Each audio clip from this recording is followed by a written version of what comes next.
If you have your Bibles, I want you to turn to Matthew chapter 13. Matthew chapter 13, you can either turn there or thumb there if you have a digital version, because we've actually been in a series that we've just simply entitled Family Matters. Come on, say that with me. Family Matters. Come on, say it with me with enthusiasm and projection like you really want to be here today. Okay, here we go. Family matters. And family does matter, doesn't it? Because all of us really have a desire to have healthy family relationships with one another, where everybody gets along, where there's no drama, where we've got the same family goals, or even if we disagree on some things, there's still unity within the home life. That's really what we're after, isn't it? Okay, because there's just no worse feeling in the world than when you feel like your family is being torn apart and people are just in a disagreement and there's just nobody's getting along, and it just, if you're a parent especially, it just kills you. And there's no worse feeling. And some of you have been there where you've literally watched your family just be blown up. Okay, and so today what we're doing is we're just continuing on in this series about family matters, because the chances are is that if you haven't experienced this already, you will at some point in your life, Lord willing not, okay, but we will experience some challenges in our family, okay, because the chances are that most of us have already experienced that, statistically speaking, where a family just created all kinds of disagreements and there was chaos that ensued. When there's a battle of the wills, if you will. And so today what we're going to do is we're going to kind of focus on this idea of what happens whenever our kids, specifically our kids, when they start making decisions that are outside of the realm of what we've taught our children to believe and how we've taught them to behave, and what happens when they start making horrible decisions and those types of things. And so the question is that we're going to answer today is, what do you do with all that? How do you overcome that? You know, how should we handle those scenarios as adults, as parents, maybe as patriarchs or matriarchs of the family? Okay, how do we walk our kids through their rebellious phases of life? How many of you were rebellious when you were a kid? Okay, just checking. All right, just checking. Okay, because here's the thing: is that no matter how hard you work at raising your kids the right way, okay, whatever that is, okay, no matter how hard you work to help them make the good decisions in life, the fact of it is that some of those kids of yours, they just, when they grow up, they will just choose to disagree with the way that you raised them, okay? Some will make a choice to walk a completely different path than the way that you taught them. In fact, some will just flat out walk away from family altogether. And they'll walk away from everything that you taught them and everything that you just tried to instill in them as a loving parent to try to help them navigate life. And so today what we're going to do is we're going to just take a look at a story that Jesus told to kind of help us navigate this a little bit and answer an important question that we're going to answer today. Perhaps a question that you've asked before, or even perhaps a question that you're asking yourself right now. And that question is this right here, is what should I do when my children won't follow Jesus? What should I do when my children won't follow Jesus? And that's just such a great question, because as we come along in our journey of life, and maybe some of you have come to faith a little bit later in life and you wish that you could go back, listen, just put all that on the sidelines right now, because all we can do is move forward. You with me?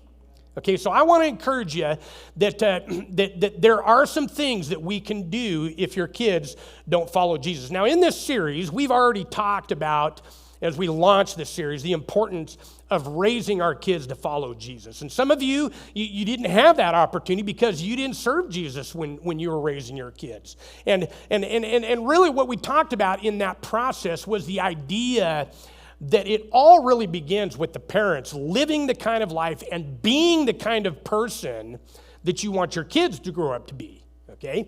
That your personal daily disciplines in your personal life is really the key to implementing these kind of core values into your kids. And then last week we talked about the importance of authority in our life within the family specifically, and how we're to submit to one another. Now, I heard all kind of jokes all week long of men going home and telling their wives and wives going home and telling their husbands, you guys are a mess. That's all I have to say, okay? Listen, we don't know who the boss is, but the reality of it is that, in my home, I'm the head of my house, but I've come to the understanding that my wife is the neck that turns the head. Hello? Anybody know what I'm talking about? Okay. So Paul talked about the idea that we're supposed to submit to one another. Okay, that ultimately we all submit to Christ. And so today what we're going to do is we're going to talk about what do we do? How do we posture our lives? How do we posture ourselves when we've done everything that we can on our part? When we've done everything we could do to raise our kids, and yet our kids, they just choose on their own to walk away from the faith and walk away from the family dynamic of everything that you've taught them to do. So Matthew chapter 13, if you're not there yet, make sure you get there here in the next couple of seconds, okay? Because in this chapter, Jesus, he launches this chapter with this idea of talking about the kingdom of heaven. And he says, hey, here's what the kingdom of heaven is like. And he goes on to tell this story of a farmer who is planting his crops, and he's throwing this seed all over in his field areas. And he starts with this idea, and he says, listen, whenever a farmer comes along and he's tossing his seed out, seed begins to fall on the ground. And Jesus uses this illustration of where the seed falls to describe 4 different kinds of people as it relates to faith.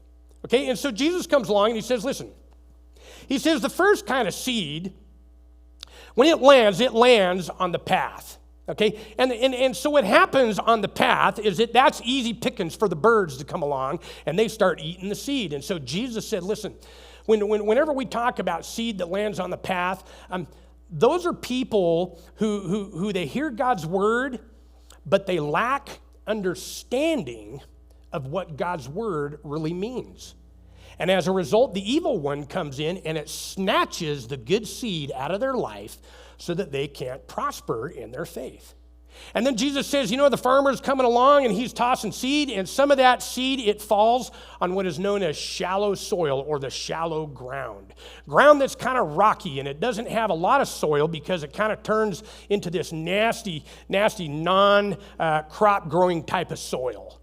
And the seed spreads quickly, okay, and it grows quickly there, okay, Jesus talks about. But then when the sun comes out, that plant begins to wither and die away very quickly. And Jesus says, this represents people who hear the message and they immediately receive it with joy, but because they don't have root in their life, they fall away whenever life's problems come.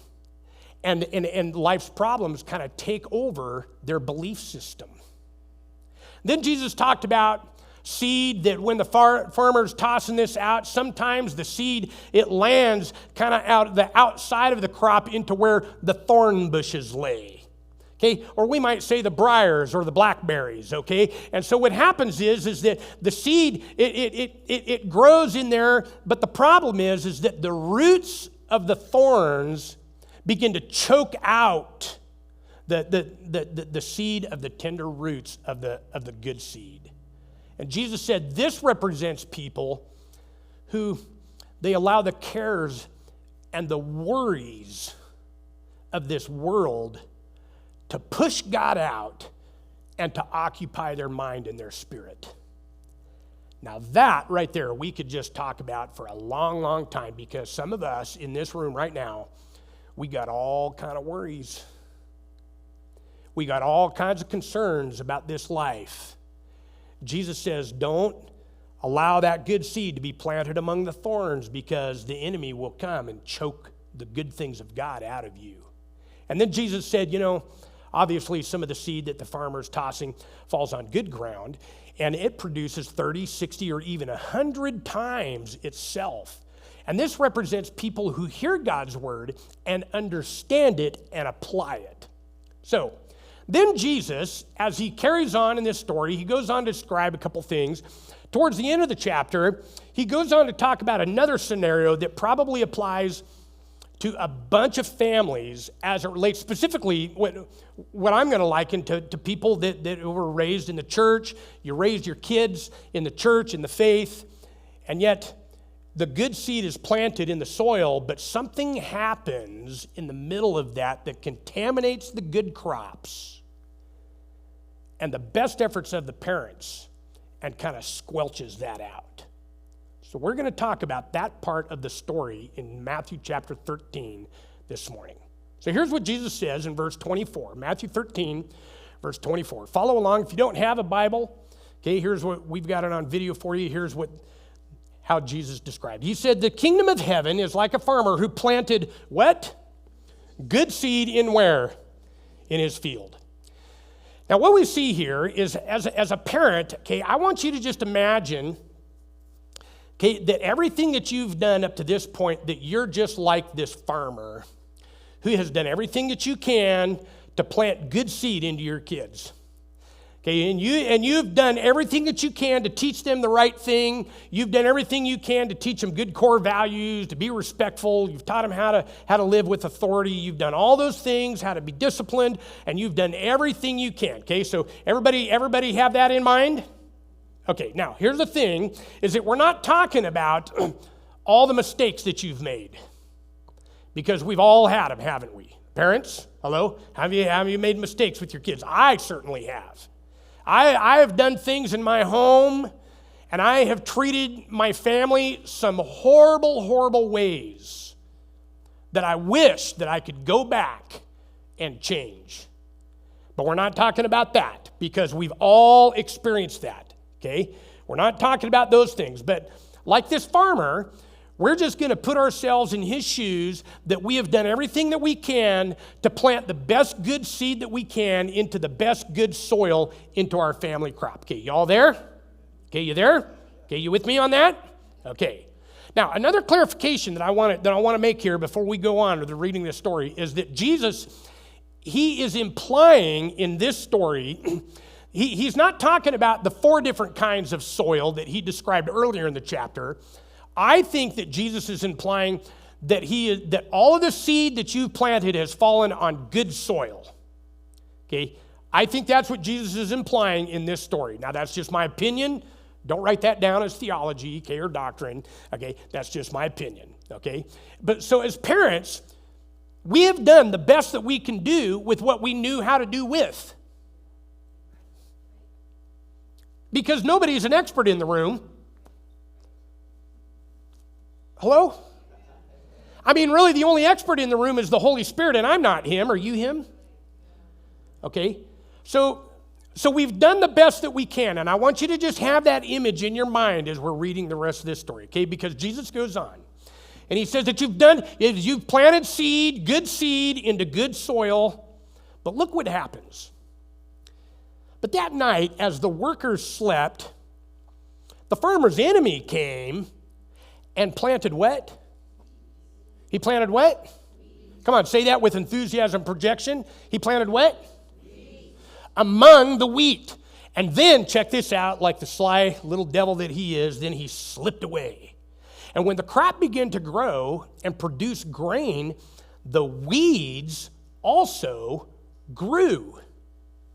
Now, I want you to notice that Jesus is implying something major here to every parent who has kids.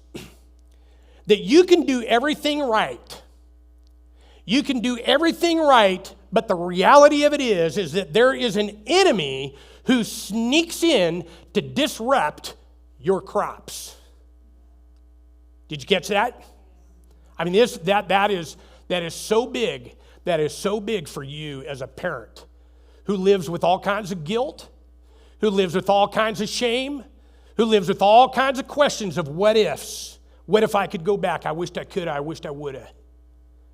There's an enemy you just need to be aware of that is sneaking in, planting weeds in your good crop. But he sneaks in and he slips out real quietly. Now, as we think about this, I just want to ask you the question. Maybe this is an obvious answer for some. Who do you think that enemy is? Who do you think that enemy is that's sneaking in to your crops.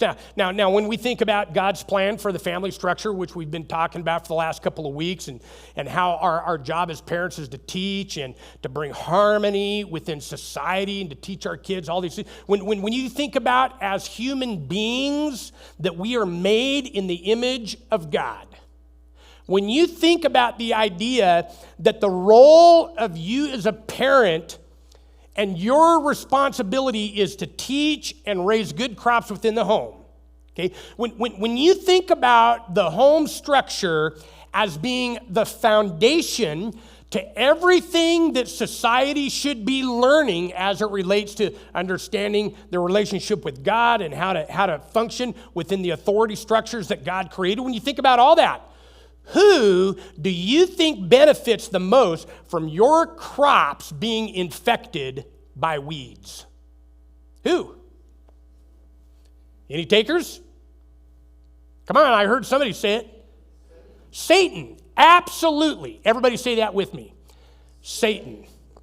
Listen, I want you to imagine that Jesus is painting this picture of this enemy coming in to sabotage your family crops. And when that happens, really that shouldn't surprise us, should it? Hello? I mean, you shouldn't be surprised about that.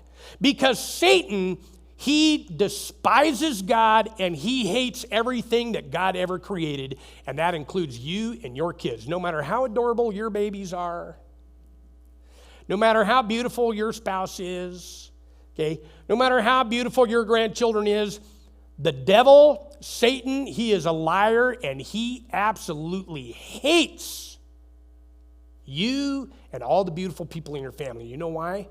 Because we are made in God's image. And every time he looks at you, he sees the face of God. He sees the image of God. And he knows that if he can break unity in your home life, then he knows that chaos will follow.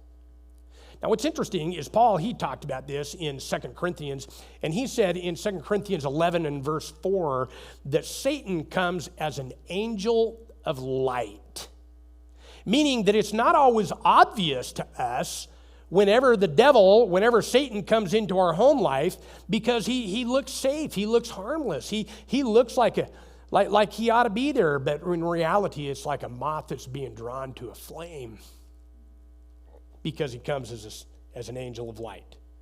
Okay, so you got the image? Okay, let's move on. Verse 27. So the farmer's workers, they went to the farmer, and they said, "Sir, the field where you planted all of that good seed it's full of what? Weeds. Where did they come from?" That's a good question. And the farmer says, "Well, the enemy has done this," the farmer exclaimed.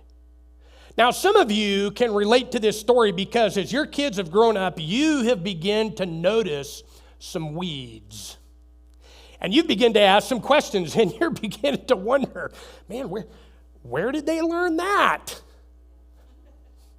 Yeah, where did they learn that bad word? Where did they pick that idea up from? Who did they talk to that they learned that from?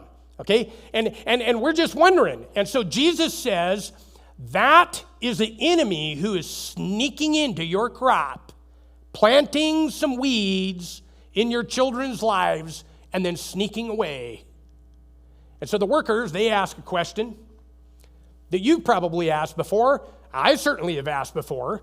And here's what they ask. They say, "Well, Mr. Farmer, should we pull out the weeds? Should we go through the crops and just start plucking all the weeds?" Which is the natural response to what all of us have in our crop, isn't it? Because none of us like weeds. Does anybody here like weeds? I'm just asking the question, okay? Because the first thing that we do when we start seeing weeds plucking up in our ground and in our flower beds and in our grass is we want to go over there and we want to do what? Pluck it right out, don't we? We want to go on attack. We want to go on cleanup mode. We want to pluck out everything that isn't right with our crops. But in this story, Jesus, he just makes an interesting statement that is so far against my grain in this concept, but it's really so valid, and we'll get to the reasons why. And here's what he says. He says, no, he replied, because if you do, you'll uproot the wheat. So let both grow together until the harvest. And then I will tell the harvesters to sort out the weeds, tie them into bundles, and burn them, and then to put the wheat into the barn. Now, I'm just telling you, there are so many questions that we could ask about this story. There are so many observations that we could make. There are so many applications that we could apply to our lives, okay? But we're asking the question this morning specifically, what should I do when my children won't follow Jesus? In other words, how do I respond when I've done everything right, when I have done everything within my power to teach my kids the right thing, and yet they just walk away? What should I do? Because no matter how hard you try, no matter how hard I try, the reality of it is, no matter how much you pray, how much you try to protect your kids, there is an enemy that comes in, and there are things that are beyond our control. Hello? Now, how many of you have already discovered that in your adult life? Okay, so take courage. Take courage. Now, I've got 18, everybody say 18. That's 1 to 8. I've got 18 observations about this story. But everybody say, thank God I'm not going to give them all today. In fact, I'm just going to give you 4 of them, and then we're going to talk about an application. Is that okay? Okay.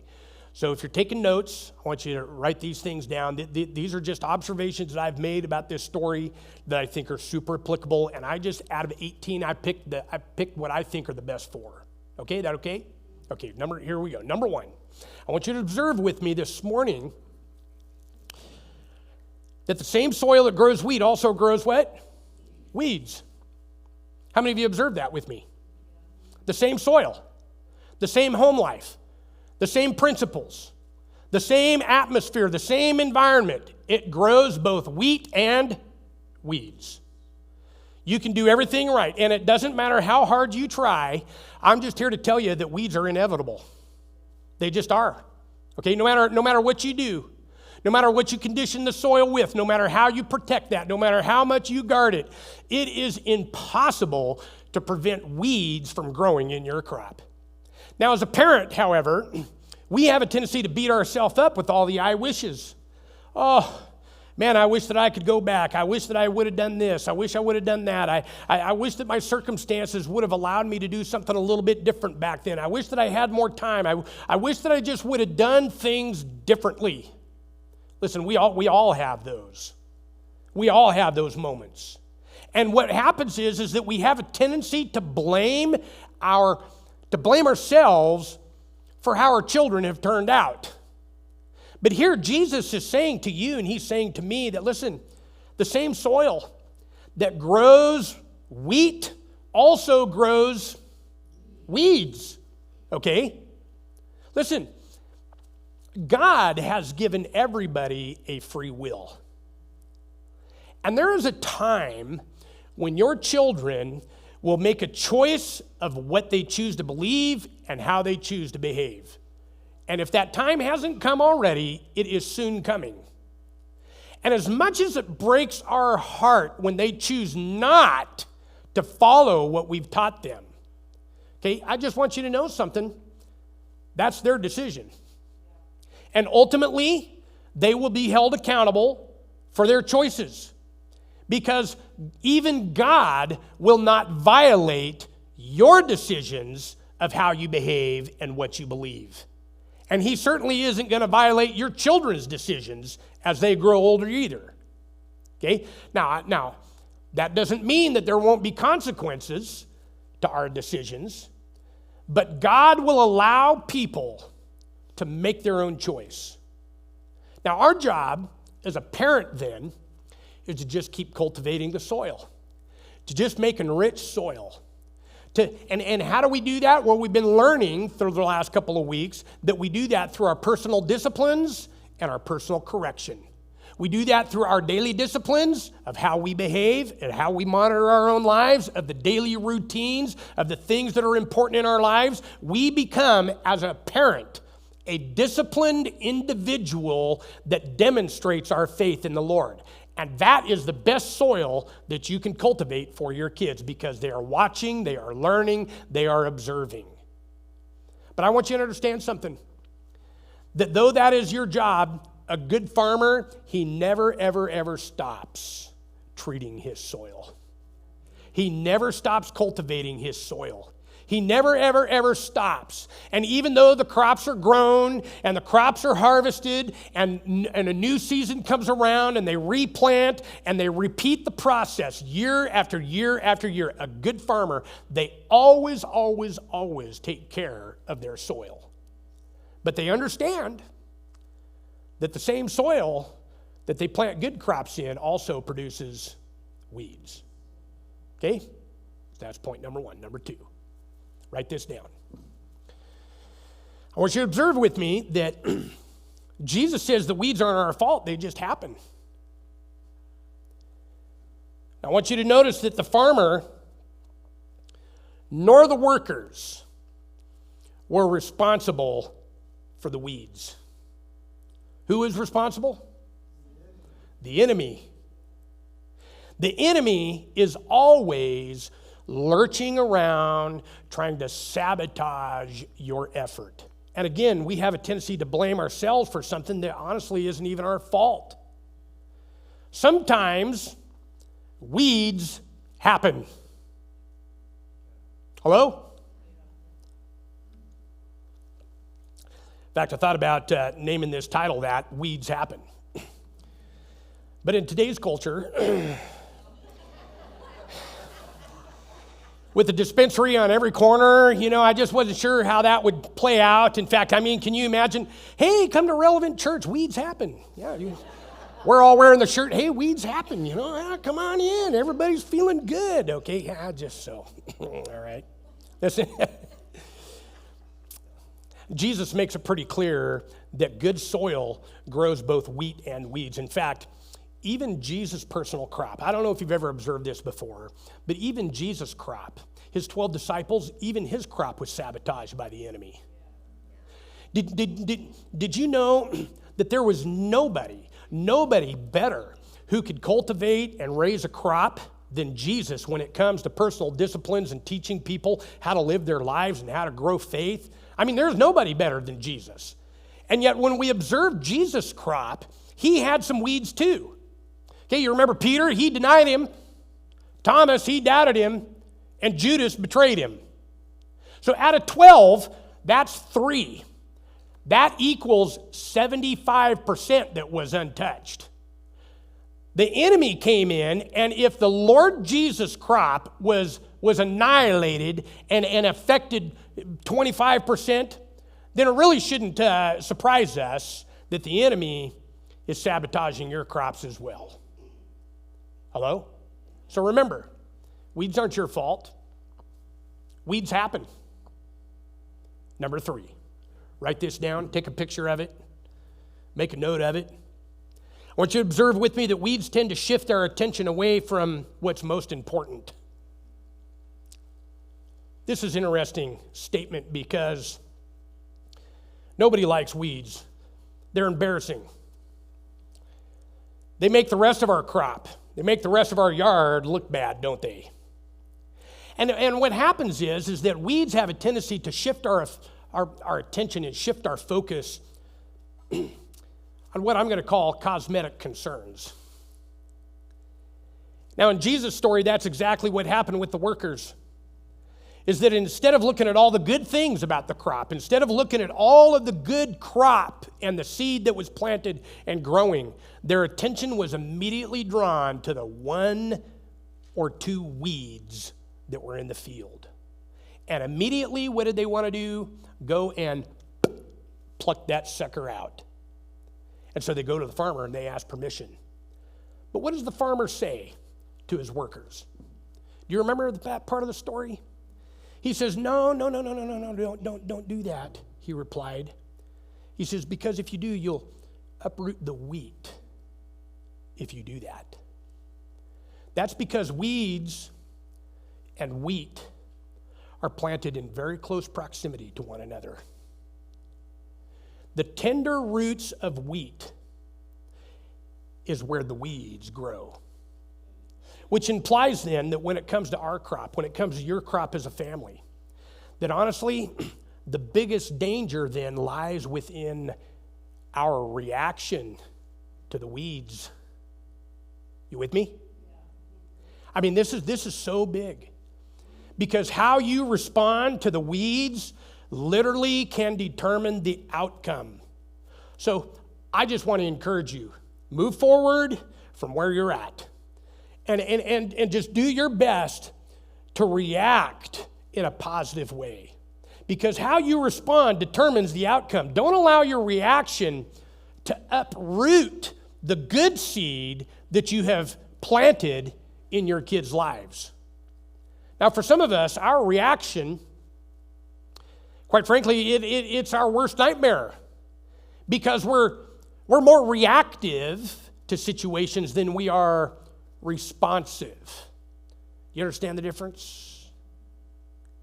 I have a tendency to be reactive, knee-jerk reaction. Well, I better, instead of taking a breath deeply, relax for a minute and then respond. Now, I'm happy to say that as I've gotten older, I've become better at that. Some of you know what I'm talking about. Okay, so some of us, our reaction becomes our worst nightmare. And what happens is that we allow our anger and our resentment, our frustration with our kids, we allow that to be the response. Why? Well, probably because we're afraid that the weeds are going to make us look bad. And we're concerned about how other people are going to be viewing our kids and viewing our family life and viewing our crops. And our attention is drawn away from what's most important, the tender roots of the good seed. And so here's a thought. I mean, we're just asking the question, what should I do when my children won't follow Jesus? And I just propose to you that perhaps the most important reaction that you can have when weeds appear in your soil is this right here. To demonstrate Christ-like love no matter how your kids behave.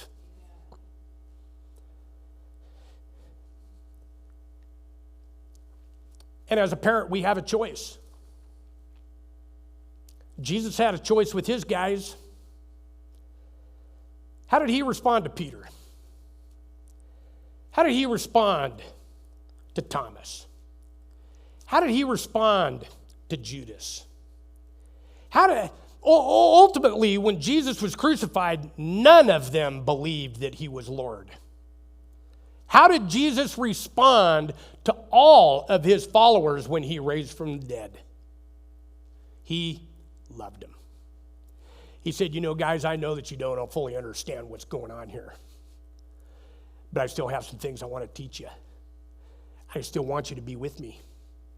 And I still am going to entrust my kingdom to you on this earth. And he loved them.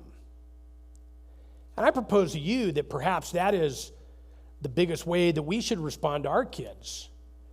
We have a choice. We can be angry, resentful, let frustration control our actions, or we can step back, look at the big picture, that you've laid the foundation, that you have already nurtured the soil, that you have planted good seed in their life, that you have done the best that you could do with what you knew how to work with. You've done your best. But you also have recognized that there is an enemy who is sabotaging the good things that you instilled in your children and your efforts. He is sabotaging your crop and your family, and he is planting weeds among the wheat. And sure, we can get angry. We can get hurtful. But all you'll do is to reinforce what the enemy has stirred up in their lives and begin to uproot the tender roots of the wheat and the good seed, which leads us to observation number 4. Write this down. Take a picture of it. Store it in your memory bank. But I want you to observe with me that Weeds are not a threat. The enemy is. Weeds are not the threat. The enemy is. When you determine to create good soil in your home, when you determine to plant good seed, I want to encourage you that God is observing what you're doing.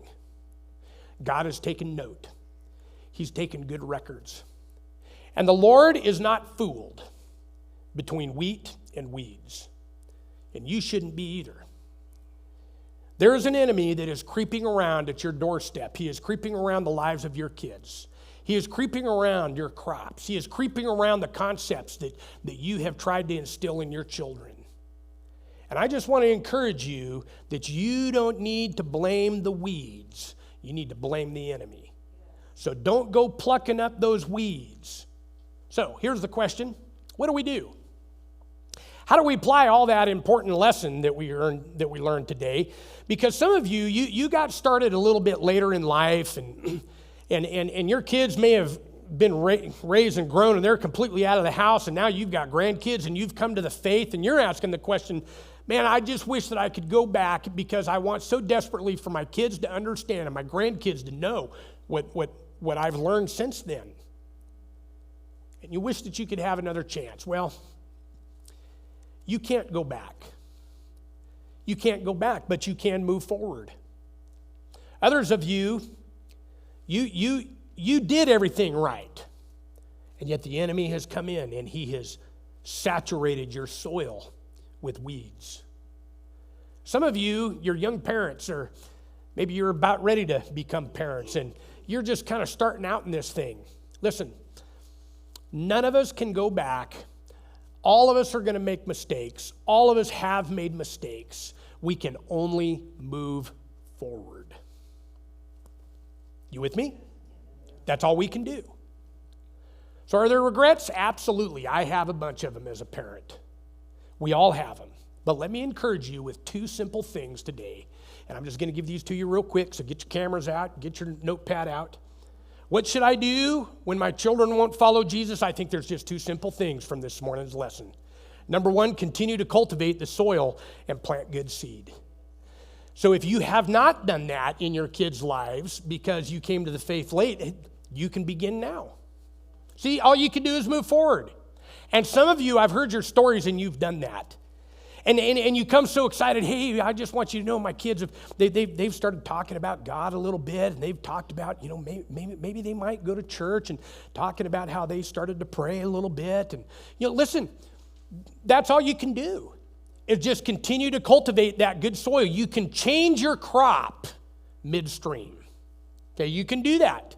All you can do is move forward and plant good seed. The second thing is this, is that I just want to encourage you to err on the side of grace and then trust Jesus to sort it all out. Jesus is not fooled. And the great thing, as you know, I read the Bible every 90 days, and I'm on that journey again this year, and I'm so I'm about halfway through, and I've kind of finished, where Samuel was picking the king, Israel's first king. And that was not God's desire. That was not Samuel's desire. But God said something very specific to Samuel. He said, Samuel, he says, I'm bringing you a little boy, a ruddy little kid. His name is David. He doesn't have the appearance of a king. But God says something amazing. He says, God judges the heart of a person, not the appearance of a person. You with me? Okay. So, err on the side of grace and trust Jesus to be the one who judges your children's hearts. Because faith is something that's in the heart. It's not in the appearance of a man. You with me? Okay. I just want to encourage you.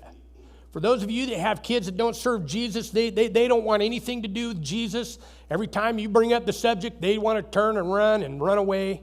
Listen, all you can do is move forward. Just keep cultivating. Keep giving grace. Keep sharing the good news of Jesus. Keep just loving your kids. and then just trust Jesus to sort it all out. Because the biggest danger is your reaction to the weeds. How you respond moving forward determines literally how your kids will respond to the good seed that you are presenting them. And the last thing that you want to do is pull up the tender roots of the wheat. Because, come on, say it with me, your family matters, doesn't it? Family matters.